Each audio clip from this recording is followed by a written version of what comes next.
Hey, good morning, everybody. Welcome to Invisible Condition. It is not all in your head, by the way. I'm your host, Jeff Pearson. We created this show for you, because we want everybody with an invisible condition to know that they have a voice and they have a community and they are not alone, because you're not alone. There's so many people out there that are dealing with things just like you. So here we go. We have an amazing show today. I'm so excited. Tracy Crump is with me today, and I am going to bring her on right now because I don't want to get going. Let's do this. Hey, Tracy, good morning.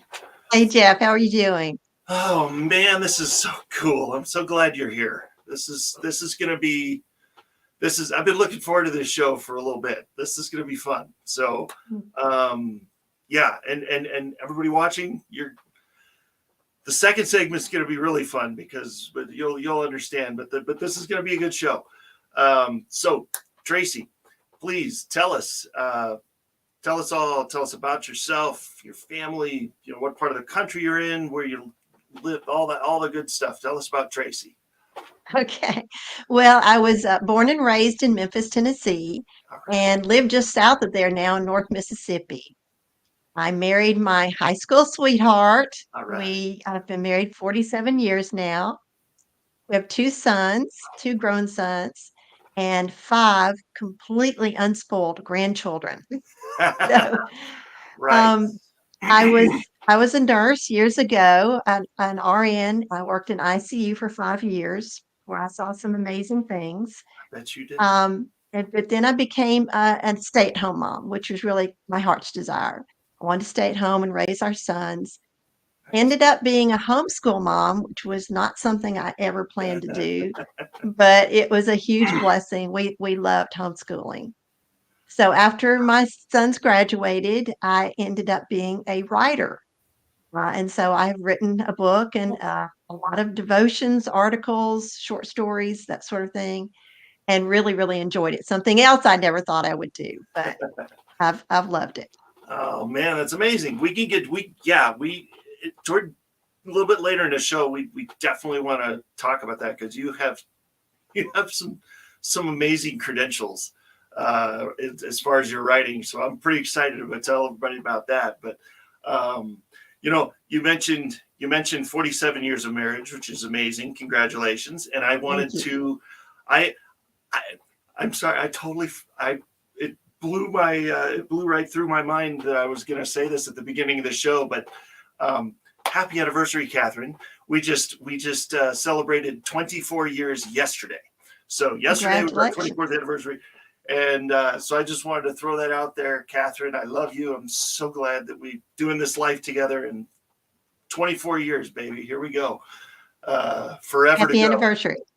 That's right. Happy anniversary. Thank you so much.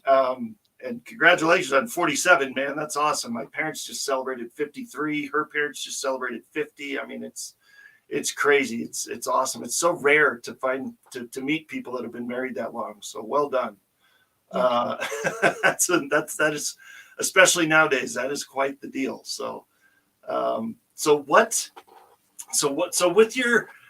your mom, with her health and with everything that kind of started going downhill, what were the symptoms that kind of made you think, maybe we should check this out, maybe we should investigate this, see what's going on? Well, it started actually with memory problems. We started noticing she was having trouble remembering. She was a very intelligent person. She had worked in the banking industry for years and Oh wow. was an avid reader. She could read a book a day. Oh, gee. But she was just started having memory problems. We saw. I didn't realize how bad it was really until I saw her checkbook, and it was just in a shambles. Oh So we no. finally convinced her to go to a gerontologist, and What is that? that's a doctor for elderly people, for older Oh, people. okay. Okay. Yeah, and so he did a pretty extensive memory test on her, and he said she had mild cognitive disorder, which he said may develop into something worse or may not. Hmm. So for about a year and a half, we just kind of rocked along, kind of watched her, and we were very blessed that she lived just a mile away from us. And Okay. they rarely called on me. She had been the caregiver really for my dad. He was in had been in poor health for years, and so Hmm. she was kind of the caregiver. But she was not doing well, and finally one summer she just started going downhill very rapidly. And Hmm. so that's when I started taking her to doctors, and the her regular doctor, her GP, did an MRI on her, said there wasn't anything really remarkable about it. Sent us to an ear, nose, and throat doctor. She complained of some dizziness, and so they said, "Well, I think it's an inner ear problem." And we did exercises they prescribed, but that didn't do any good. And I finally said, "Well, I think we need to go to a neurologist." And I said, "Something's wrong." And she was also displaying some odd motor symptoms. So we ended up at the neurologist, and he did just a cursory mental or memory test on her and said she's got Alzheimer's just Huh. right in front of her. And Oh my goodness. yeah, I thought, oh goodness. But something just didn't make sense. It was just we were just puzzled. Something Huh. wasn't adding up. It just wasn't right. So Yeah. that's when we began investigating further. Well, I mean, anybody that I'm sorry, I gotta say this. Thank God for good doctors and surgeons. I'm just gonna throw that Mhm. out there. I love you all. You're fantastic. You do great work. Yes. But sometimes you kind of go, well, they are just practicing. They don't they don't always know everything, and to jump to a diagnosis that quick is pretty. That'd be almost startling. Like what are you talking about? Are you sure? Mhm. What test did you do to get to that? Mhm. By the way, anybody out there watching, have you has that ever happened to you? Like, comment. We want to know, because we'd love to talk about it. We'll show your comment and we'll talk about it, because I've had that happen too. I've thought in my own mind, oh, this has got to be what it is, and it wasn't. So it's pretty common, you know. So what did you know about Alzheimer's that made you think, well, I don't know, that might not be it. What was going on there? Well, it's funny, Jeff. Back when I worked, because this was back in the 70s, we Yeah. never heard of Alzheimer's, even though it was identified in early 1900s. We Hmm. heard we called it hardening of arteries, or Oh, just old age or whatever.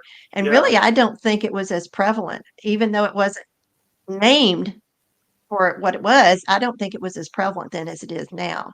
Hmm. But one thing that I noticed was I mentioned these odd motor symptoms. She was Yeah. doing some weird things. She would walk on the side of her foot, or she would lean over to the side or lean forward and not even realize she was doing it. I would Huh. say, "Is your stomach hurting?" And she said, "No." Didn't even know why I was asking. So I thought, this just does not mesh with Alzheimer's. This does not make sense. And Yes. so that's when we began investigating further. Mhm. So So, so what did so you were investigating, and we're going to talk about what the actual diagnosis was in a little bit. But what caused you to be? I mean, you kind of said what made you suspicious, but like there's a lot of symptoms to Alzheimer's, right? There's a lot of stuff that right. it could do, that could manifest as stuff in there. So what? But you weren't convinced. Like, were you doing research? Like, was this just from your own knowledge, or was it things that you were researching, or? Yeah, well, one thing too, and we have a daughter-in-law who's a social worker with a hospice, and we've talked a lot about Oh, her experiences. And she's mentioned many times about that a lot of times with Alzheimer's, something will precipitate a sudden decline.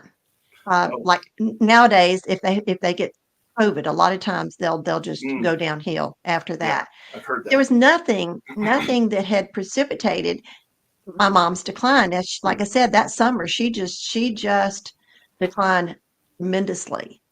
In Wow. fact, we got to the point, this was later on now, but we got to the point that she could no longer walk. Oh no. She could no longer talk more than maybe answering a word or two to Hmm. a question. And she had no memory at all. I mean, about 10 seconds. I'd be taking her blood pressure and saying, now hold real still. And 5 seconds later, she'd be scratching her head or moving her arm. You know, I said, be still, be still. She couldn't remember anything. Oh man. So, you know, some things may have looked like Alzheimer's, but overall, it just didn't fit the picture. Yeah, because I thought for some reason my flawed knowledge of Alzheimer's and dementia and that whole realm is I've always been under the impression that it's kind of a gradual decline, and you lose faculties and capabilities over the years. It's not just R- you know Right. bam, now I don't have any memory and I can't Yeah. remember where I am. It's so that would be a little strange. Is that kind of what tipped you off? Like, wait, this is something Yeah. different. Yeah, Yeah, and you know, usually with Alzheimer's, it's kind of a roller coaster, and it's a downhill roller coaster. But you know, they have yeah. better moments and worse moments. And hers, she was just going straight It downhill, was just worse, worse, worse. worse all the time. Mm-hmm. Yeah, Mm-hmm. that would be kind of puzzling. Be like, wait, that doesn't sound like, but that would be kind of scary. Like, was that had to Yeah, have it been a was little scary. very disturbing because and not knowing what was going on because, like I say, I just felt in my heart that this was not Alzheimer's, was not Yeah, just typical dementia, and I felt like we are missing something here, and we need to find out because she's not going to last much longer. Um, by the time she had lost, like I yeah. say, lost her ability to walk and all that, I think she was on her way out. She would not have lived maybe more than a few months Wow. after Well, yeah, that. I yeah. When you remember, start going downhill that fast and losing those mhm, capabilities, yeah, it's like, right, something's wrong. And I remember you said something about, you know, a lot of times with Alzheimer's, they're going downhill more slowly. We were at a hospital one time for a test, and the nurse, I was trying to get her undressed, and she couldn't cooperate very well. The nurse said, it's okay, you know, with dementia, every day is a new day." And then she watched my mom a little longer and she said, "Or every minute's a new minute." She said she could see how very, poorly she was doing. yeah. So, If it was that obvious, wow, mhm, that's pretty quick. mhm. So in the midst of all this, you you were taking care of her. So your career kind of just went like you just stopped. Like that's I mean, this is your full-time job now, Right, right? righty, uh-huh. How did that go? I mean, how did that Yeah. had to have had an impact. It was disappointing. My writing career had just really kind of taken off, Yeah. and, I was really enjoying it. I was getting published a lot, and I was doing a lot of Yeah. writing, and when this happened, we were going from one doctor to another. I was spending as much time as I could, with her and trying to find out what was wrong. Yeah. And I can't, I won't say I quit altogether. And I was fortunate that it was something that I could do from home. Right. And I could Or do, anywhere really. Yeah. Yeah. in spare moments, take the little bit of time here and there. So, and and I did write short pieces, which was easier to do.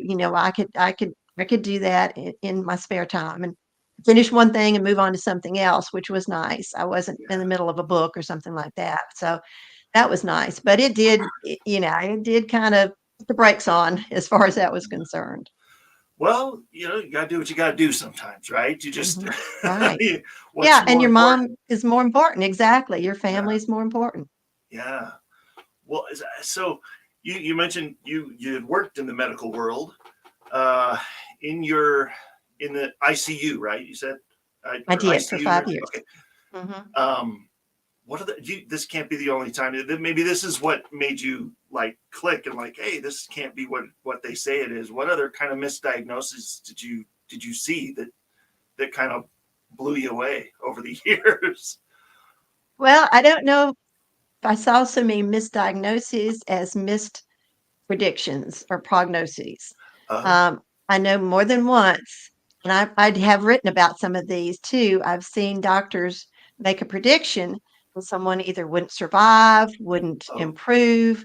The first story, I do have a devotional book, and like you said, we can talk about that more later. But sure, yeah. the first story in that is about a little baby who was hit by a car, Oh, and they said she would never walk or talk again if she even survived.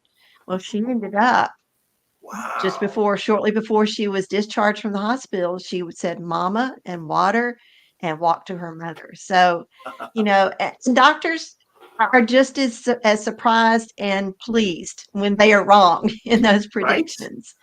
No. But I did see that more than once. I saw another young man who was brain injured, and they said he would never wake up. He did.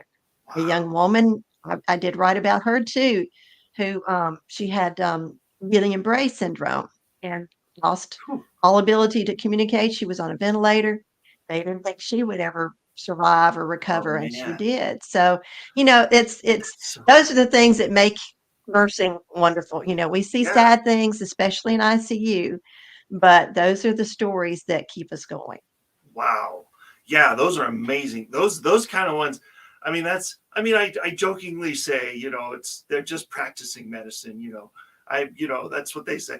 But it's true. They probably, I mean, the doctors and surgeons have got to know that they don't know it all too, and they're going to see stuff that they're not going to be able to explain, right? So, And they're and not the ones in control. God is my thank thinking you. on it. Exactly. God is in control, and I hope most of them acknowledge that, but whether they do or not, Well, not they're not all the of ones them in do, I'm control. sure, but yeah, I mean, really, they are an instrument of God's. Really, is what they Mhm. are. They're That's what I they're His believe. instruments. So I Mhm, totally agree with you on that, one hundred mhm. thousand percent. So yeah, I haven't met too many doctors that agree wholeheartedly with that, but but there are some, and I've met them There are. too. So well, I tell you what, caregiving. I mean, you were basically her caregiver while she was Yes, going I all like I full didn't time. stay at their house. I like I said, we were just a mile away, so that was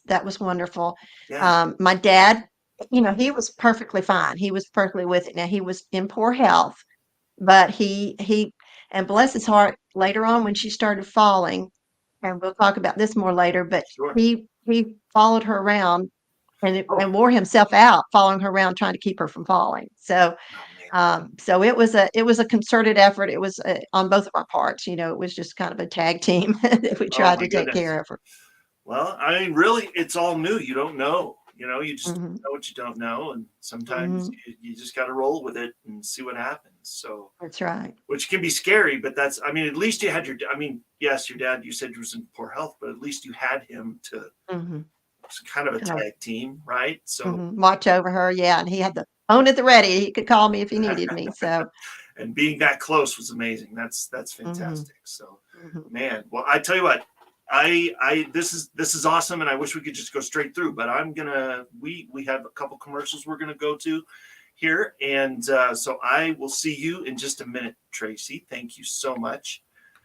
And yeah, here we go. We're gonna go do a commercial too, and then we'll be back with Tracy. And please stay with us through the break because it's we're going to talk about what the actual diagnosis was, what they should have seen. I shouldn't say should have seen there, but what the correct diagnosis was and how they went forward with that. So definitely stick around, and we will see you in just a couple of minutes.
Hey, how you doing? My name is Greg Russell. I'm the host of TechnologyTuesday.com. You can find us on the Conscious Business TV network every Tuesday at 2 p.m. Eastern Standard Time for the latest resources to help you make more money in your business. Join us on E360 TV. Come on.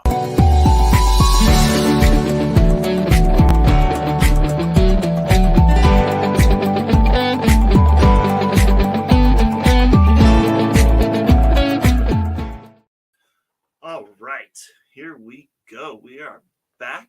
Let's bring Tracy back. All right, welcome back, Tracy. Here we are. That first one, it flies by very fast, So here we are again. So we're talking about how your mom was grossly misdiagnosed in the first segment. In your bio, you mentioned divine intervention, diligent research led to the correct diagnosis, right? I love that. Divine intervention. That's usually that's like the nice way of saying God smacked me upside the head sometimes, right? And that's really how it happened. Really, sometimes that's how it happens. Trips you or smacks you in the back of the head and says, wake up. So tell us about how what was the journey like that led you to the actual diagnosis? Well, all this time that we were going from one doctor to another, I couldn't sleep. I was miserable. I knew something was wrong. I knew we were missing something. And so night after night, I would just lie awake thinking, okay, what do I need to do? We've gone here, we've done this. And I would pray. I would say, Lord, please give me direction. Please give me wisdom. Show me what we need to do. And I would turn it over to him. Yes. And then just like we often do, I would say, oh, you know what? We didn't check this. And I would take it right back. I kept thinking, I'm a nurse. I should be able to figure this out. I should know what the next step is. And so I did this night after night after night. I thought, this is ridiculous. I'm exhausted. This is not getting me anywhere, not helping. And I finally one night I said, Lord, I give up. I've done everything I know to do. I said, I give up. I'm sorry. I've been playing God. I don't know what else to do. And so that night, as I was falling asleep, a memory came back of a friend whose dad had had similar symptoms. And I thought, what was it he was diagnosed with? And 3 words came to mind: normal pressure hydrocephalus. And I thought, So the next day, I started investigating it, and she had all the cardinal signs. That was the 3 cardinal signs are memory loss, trouble walking or falling, which she had started doing, and incontinence. Could be urinary, could be bowel, and doesn't have to be major, can be mild.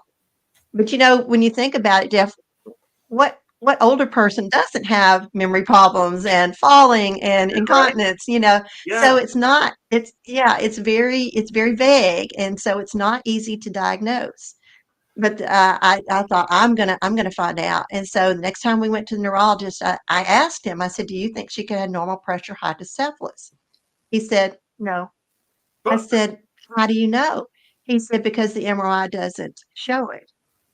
Fortunately, I had done my homework, and I knew that the MRI was not always definitive. And I said, isn't it true that it doesn't always show up on the MRI? Isn't there a special test you can do?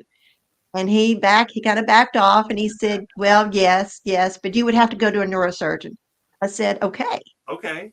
So we made an appointment. We went to a neurosurgeon, and I asked the same question. I said, do you think this could be normal pressure hydrocephalus? He said, no. Deja vu. We have been here before. And so I asked him the same thing. I said, how do you know? And he said, well, the MRI doesn't show it. And he said, and she's not walking like someone with normal pressure hydrocephalus. He said she can lift her foot. And so I said, well, one time I said we were going up the steps, and she stopped and I said, what's wrong? And she said, I can't lift my foot. It's like I'm stuck to the floor, stuck to the ground. And he just kind of sloughed that off. And I said, but isn't it true that the MRI doesn't always show this? And he said, well, yeah, I said, can we do a specialized test? It's called a cisternogram. I said, can we do a cisternogram? He said, well, if you really want to. It kind of made me feel like a bad daughter for suggesting it. Now it's not a pleasant test. You have to do a lumbar puncture, a spinal tap, which is not fun. And Oof. then you go back 3 days in a row for special scans. And Jeff, I don't know if you've ever had a spinal tap. I'm sure with No. all your It was problems, you close. probably It was a few years ago with one of my surgeries. It was really close. They almost did, but I'm so glad they didn't because yeah, yeah, yeah. So, I started doubting myself and I said, and plus it really wasn't up to me. I said, well, let me go home and talk to my dad and I'll let you know. And so I did. And we decided, yes, we need to do everything we can. I felt like we've got to find out if this is it. I didn't want to just do it for my benefit. I wanted to do it for sure, hers. sure. But before we could, this was right around Christmas, and nothing happens around Christmas in the medical field. So before we could Uh, get back to the doctor, she fell, had a really bad fall, and ended up in the hospital. She also had a UTI and ended up in the hospital. And her primary care doctor, he knew that we were just about at the end of our rope, and he said, why don't we put her in a skilled nursing facility and see if they can do some rehab on her. And at the time we still didn't know what was wrong. So I said, okay, we'll try that. And it just so happened that the day she was admitted, I was up there with her. Now, I don't believe this is a just so happened. I don't of believe course. this was a coincidence. I believe this is once again God's hand on us. But the doctor who oversaw the facility was making rounds, and she only normally made rounds about every 3 weeks. But she came into the room and I just dumped on her for about 20 minutes. I told her everything we had done, everything we were thinking. And she said, we are just now learning about normal pressure hydrocephalus. And this was about 13 years ago. And she said, it's been in the news. And I had not seen that. She said, it's been all over the news. She said, the learning curve is going straight up. She Wow. said, you only have one mother. She said, you need to do everything you can, find out what's wrong. So that was all I needed. That was the encouragement to go ahead and Yeah. do this test. And Wow. so we did. We went back to the neurosurgeon and did the test and found out that she did have normal pressure hydrocephalus. After all of that, I mean, I can't believe Mhm. I shouldn't say I can't believe. I do believe that. I mean, yes, they because the books and the medical school and all the education and that amazing knowledge that they have teaches them certain things, and then that's med school or whatever, and then they get out in the real world, and that's when they really Yeah. learn, right? Because Right. that's when all the exceptions to the rules start coming up, and Right. We don't fit the textbooks. Right. right, Hmm. exactly. Burn the textbooks, man. Those are over. You're learning about life experience, and so Hmm. that's crazy. So how quickly did they do surgery then? I mean, once they figured out, okay, this is normal pressure hydrocephalus. Um, Actually, first of all, I have to say this. You mentioned something, and you said something really important. You said you gave up and you gave control. You gave it to God and you gave Hmm. control, and that I'm assuming that eased your brain, right? Did that did it bring you a little more sanity when you did Did. that? It did. It gave me some peace, and I felt like we were on the right road, and Yeah, that we were heading in the right direction. because I tell you that kind of resonated with me because we did the same thing about 2 or 3 years ago before my last surgery, and it was the same kind of thing. It was like, look, you are not in control, Jeff. By the way, in case you were wondering, this illusion of control that you're under, is not real. And so we've kind of operated since then with we kind of call it the open hands policy, man. It's like, here, everything is yours anyway. So Hmm. take Hmm. or give as you see fit, because because really you know best. So Right. why would I even try to fight that? Right. So We think we want control, but it's not the best way. oh no, that's a scary ride. I don't want that Hmm. control. Nope. He's doing a fine job without me. So That's right. He doesn't need us to help. oh my gosh, no, it's when we try to help it mucks it all up. So That's right. for sure. So anyway, sorry, I had to throw that out there. But No, what I'm glad. so how quickly did they do surgery? Did they do a shunt? Did they do, what how did they treat it? They did. They did a shunt. It wasn't right. It's still, how it drags on sometimes, but, like I said, she got to the point. She was so bad she couldn't talk, she couldn't walk, she couldn't remember anything. I Oh my, think a lot of the damage had been done already. yeah. Hmm. But she did get a shunt. She made an amazing turn after the shunt was inserted. Within 3 days, she began talking. I remember one day, 3 days after surgery, a nurse and an assistant were in there. And, of course, they had to shave half of her head because of the surgery. And um, the assistant was saying, you can get some cute little caps and all, like for cancer patients and stuff. She said, you might want to try getting something like this. And I said, okay.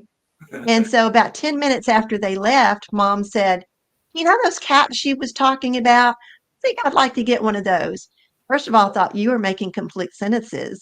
And you remembered what she said 10 minutes ago. Oh my goodness, Whoa. this is amazing. So it was wonderful. It was an amazing turnaround.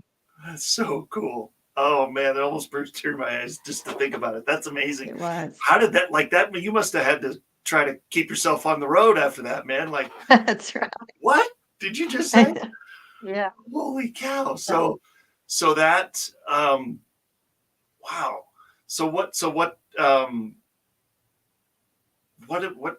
What's she been doing now? I mean, what did she do like right after? What was the first thing she wasn't able to do for a while, right? Because she couldn't Right, walk. right. We had to go through a rehab. Now, they had some rehab there at the skilled nursing facility, but we got her into a very intensive program for 2 weeks, Okay. and they worked with her, did a great job with her. She was able for a while to walk with a walker. She actually her memory and her speech came back, but her mobility did not ever recover completely. So she was Mm, never able to take care of herself or my dad after that.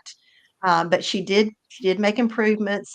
She was able to walk with a walker for a while, but she did gradually go downhill after that. But we had 3 more years with her. She is gone now. mm, We had 3 more years with her that we would not have had. We did have to bring in caregivers to stay with them in their home, which was a huge blessing. yeah. But she did, like I say, we wouldn't have had her. Mm. I don't think Yeah. she would have lived maybe more than a couple of months had we not had that surgery Well, and between found out it was wrong. between the symptoms and all the effects of the symptoms, right? Because Right. it's not Pressure. just the symptoms. It's how Right. how your life is affected by those and what that compromises in your body.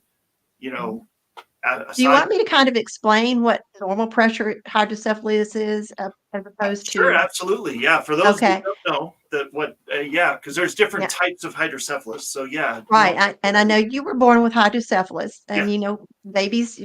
People probably heard of that. It's called, they used to call it water on the brain, mhm, but babies' heads are not, their skulls are not fused. And right, so their heads can expand with pressure. They have found recently, or in the last few mhm, years, that adults can get it too, especially as they age. It's more common the older we get. It's still not common, and I yeah, don't ever want to give anybody false hope. Alzheimer's is more prevalent than normal pressure hydrocephalus, yeah, but it is a possibility. And our heads cannot expand with the pressure, so it gradually builds up. And what happens is the cerebral spinal fluid that bathes our brains, travels around our brains, down our spinal cords, and back to the brain, is normally reabsorbed in one of the ventricles in the brain. But if there's something that blocks that flow, or if for some reason the fluid is not being reabsorbed, then it does build up and cause pressure, and that pressure causes damage to the brain. So that's what was happening to her. mhm, And one thing that was really funny, and I've really never mentioned this on a podcast before, But another symptom that we noticed that I never got this confirmed with the doctor. We later got another neurosurgeon who was wonderful. Okay. And he was open to listening to me and everything.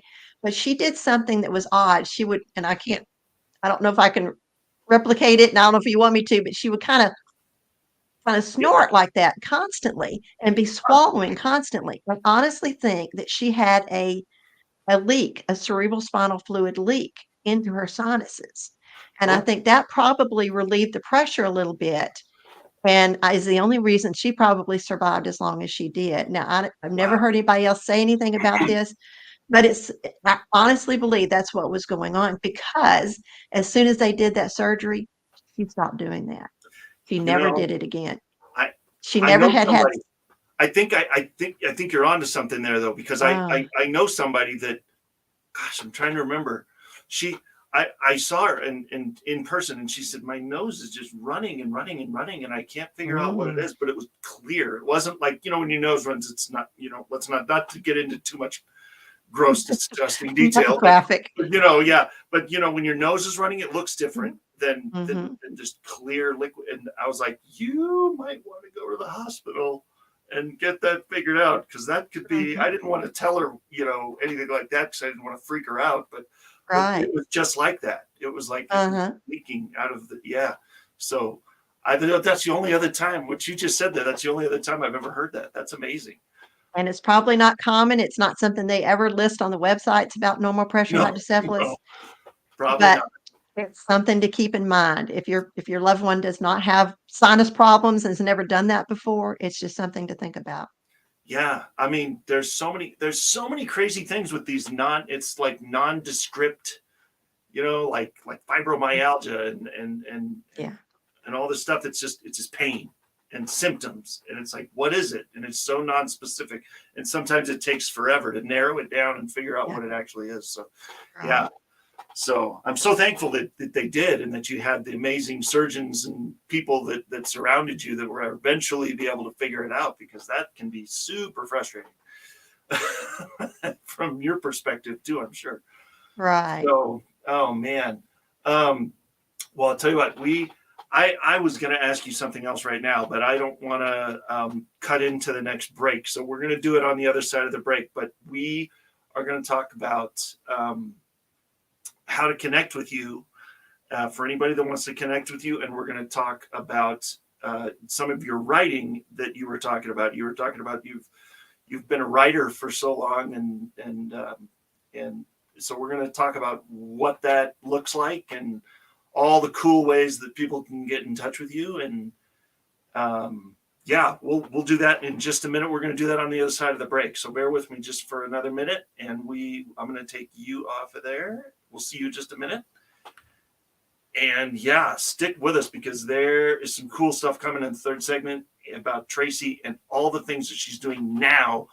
That's kind of picking up where she left off from before, and some of the amazing people she's been able to work with. So stick with us. It's going to be pretty awesome. See you soon.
Welcome back, everybody. We are here in our final segment. This is crazy. I cannot believe how fast these go. I know I tell people every time it's going to be an hour, and they go, "Oh my gosh, an hour," and then we get to here and go, "Oh my gosh, we're almost over." So, but I wanted you to talk about something that we didn't get to in the last segment, and that is, and we're going to talk about that now. Is you were talking about your author, you're an author and quite an accomplished one, honestly. You've done a lot of really cool things. What is and Chicken Soup for the Soul is one of the books that you have contributed to. How many stories have you contributed? Well, 22 stories to different books. Yeah, probably 18 different books. Oh my goodness. Yeah, they're anthologies. That's incredible. And I mean, everybody's heard of Chicken Soup for the Soul, right? So that's, I mean, just to say that is to be able to say I have contributed even one story to that is incredible. So are there any stories in there based, like loosely based on your experience with your mom? Or yes, actually in 3 different books. I have one in family caregivers and one in a devotional book that they did, devotional stories for tough times. And then there was one in called Living with Alzheimer's and Other Dementias. And so I contributed a story to that. And what was really exciting about that one was they were giving the proceeds from the book to the National Alzheimer's Association. Nice. And because of that, they had their state chapters contact if they had anyone in their state who had contributed a story, they had them contact them, and they did book signings and that kind of thing. And the state coordinator actually had me come and speak to a group of chapter directors of the Alzheimer's local chapter directors. And so I got to not only tell the story about how I found out what happened with my mom, or what was wrong with my mom, what I felt was divine intervention. I also told them, that there was a misdiagnosis. And so these are people who are in a position to possibly let others know that, maybe this isn't Alzheimer's, maybe this isn't dementia. And and once again, I don't want to give anyone false hope, but I also don't want anyone to go through what our family went through, Yeah. and to let it, have it delayed like that until there's damage done, irreparable damage. So that was a wonderful opportunity just because of a story in a Chicken Soup for the Soul book. I love that. That is so cool. And to be in so many of those books that are so well known and so widespread, that is a platform that is absolutely amazing, which has actually led you to be a speaker as well. I am, and we actually a partner and another writer and I do workshops on writing for Chicken Soup for the Soul. Oh, cool. And I have a course online on writing for Chicken Soup. It's a great market for writers. Oh, that's fantastic. So anybody that wants to write that is interested in that kind of did you say anthology? Is that what they're anthologies? Yeah. Just short stories. Short stories, yeah. So anybody that's interested in that, I mean, we can, after when the show gets put up, after we're done here, we can absolutely, you should put any information you want for people to reach out to you to, if anybody's interested in that, Tracy's the one to talk to. So we want to give everybody the opportunity that wants it to be able to do that. Cause I can't imagine that. I mean, it's been amazing for you to be able to do that, right? That's gotta be healing too, to be able to put it on paper and write it out and kind of just, It is. Yeah. So that, and to think that it might help somebody else too. That's right. And very consoling. Books are so widespread that it's gotta, and you're never gonna know the impact it's made. I mean, because there's so many millions of people that have read that story, probably those stories, that you'll never even know unless they reach out to you. So it's, but that's kind of the fun of it. You just know it's out there. So, right. So speaking of all of this, I mean, with everything that you have experienced in this crazy life with everything with your mom and your parents and everything, what is the most valuable thing that gives you hope on those really challenging days? Where do you find your hope? Well, I have to go back to my faith. I feel like that Jesus is my hope. And so on those days when I feel down, I read my Bible and pray, and he lifts me up. That's my source of hope. And it's something that I hope that others can find too, because it's a very valuable resource, I guess you'd say. But Yeah. if we can't rely on him, who can we rely on? What can we rely on? Right. That's for sure. Seriously, no. If anybody, yeah, if anybody is without hope and feels like they don't have hope, I mean, yeah, reach out to me, reach out to Tracy, reach out. I mean, yeah, I would be happy to talk to you about that too, or Tracy, or anybody, because that is probably the most important decision you'll ever make in your life, is where you stand Absolutely. with Jesus, right? So yeah, hope is huge, and that's the best place to find it. So yeah, for sure. So with all those stories that you've written and that you've shared and gotten out there in all those different books, is there any that stand out that you want to share, of any like favorite devotionals or anything from your book? Or Yeah. Well, I mentioned the first one was about that baby who was hit by the car, and I guess kind of as a bookend to it, the last one is also about a child, and I don't know if I can tell it without crying. I'll try. well, It was about, and this may resonate with some of your audience since you're talking about yeah. invisible conditions and all. It was about a little autistic boy. He Oh, was 4 years old. He was nonverbal. Now, I heard this story through a friend, as she ran a hippotherapy center, which is where they use horses as oh, yeah, therapy. yeah. And so he came. His parents brought him. He was nonverbal, didn't want anybody to touch him. When they first put him on the horse, he just screamed and screamed. Mm. And the director, the only way she could find to calm him down was to sing songs to him. She said, I Oh, sang every Sunday school song I knew, and she said, Jesus Loves Me seemed to be his favorite. And so oh, he finally calmed down. And so they worked with him. He made a little bit of progress, but then he just seemed to kind of plateau. For about 10 months, she said they worked and worked with him, and she just felt like she was wasting the parents' time. And but yeah. finally, until one day, they took him outside on a new sensory trail that they had developed, where had sights and sounds Okay. and things he could touch and just things like that. And so he went through that trail. And then when they came back from the bright sunshine into the darkness of the arena, it was like he all of a sudden woke up. She said he looked down at the horse in front of him. He turned around and looked at his tail. So like he just suddenly realized he was on a horse. He looked at the sidewalker on one side, sidewalker on the other side. And she said she knew something happened. She said, everybody be quiet. Nobody move. She said, something's going on. Yeah. And so they rode him around a little bit longer. And she said, then she took him down off that horse and put him in his mom's arms. And his mom sat there and cuddled him for 45 minutes. That was the first time she'd ever been able to cuddle him since he'd been born. Then later, Oh, his mom called back and said, Karen, the director's name was Karen. She said, Karen, listen to this. In the back seat, the little boy was singing, Jesus Loves Me.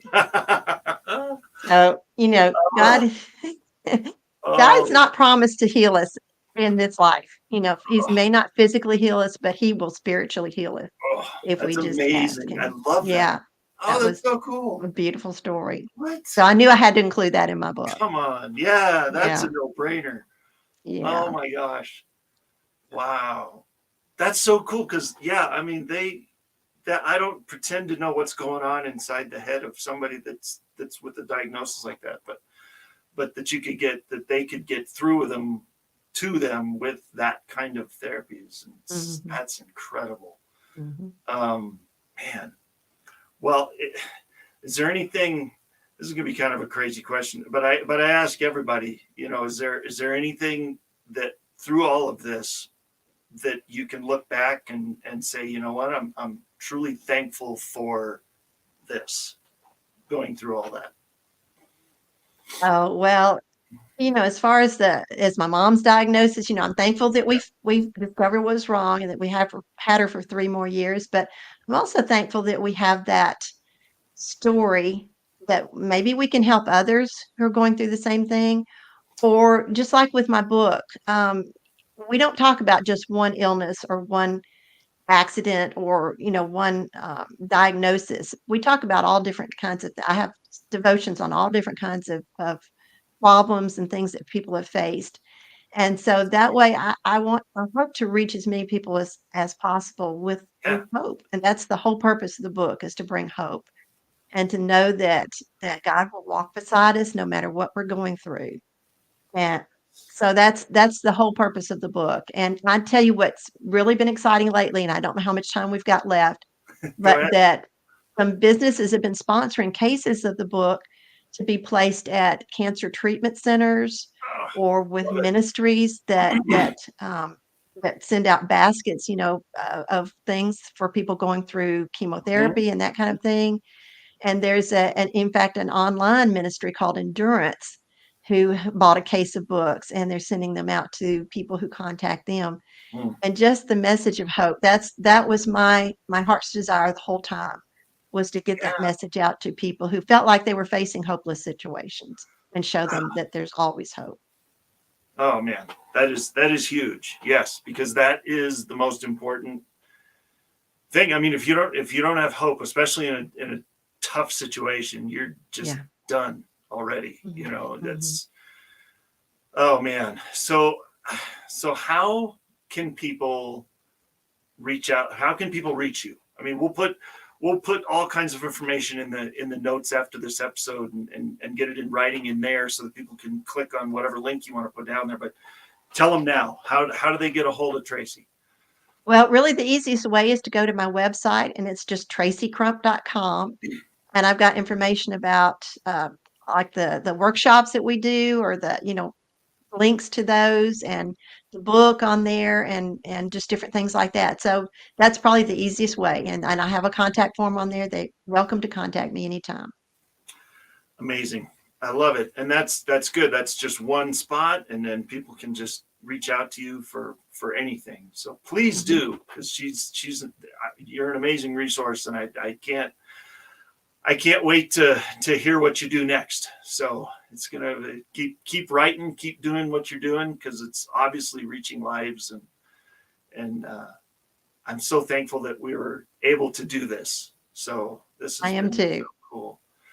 And I know I know that people that have watched this, and that people will watch it, because it'll always be on demand and people can watch it anytime they want. And so I hope millions of people get to hear your story, because it's a good one. So thank you for being here, and we'll maybe be able to do this again sometime, but I think we are unfortunately out of time for today. So thank you, Tracy. Thank you so Thank much. you for what you're doing too, Jeff.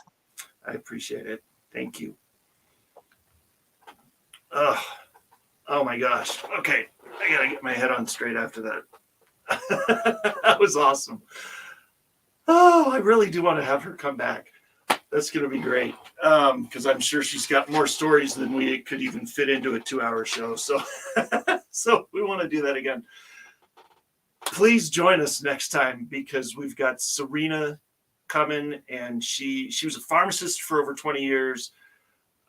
In her words, she had multiple life-changing events, near-death experiences, and brain injuries that caused her to pivot. And so I can't wait for you to hear what that means. It's going to be a great show. So tune in on Friday to hear what that is. She's awesome. Serena's so cool, and you're going to get so much out of that show. And I can't wait for you to hear her message as well. So thank you. Thank you for joining us. And if you ever need to reach out, do it through Facebook or through any of our social media. And have an amazing day, and we will see you. We'll see you next time. Thank you for joining us.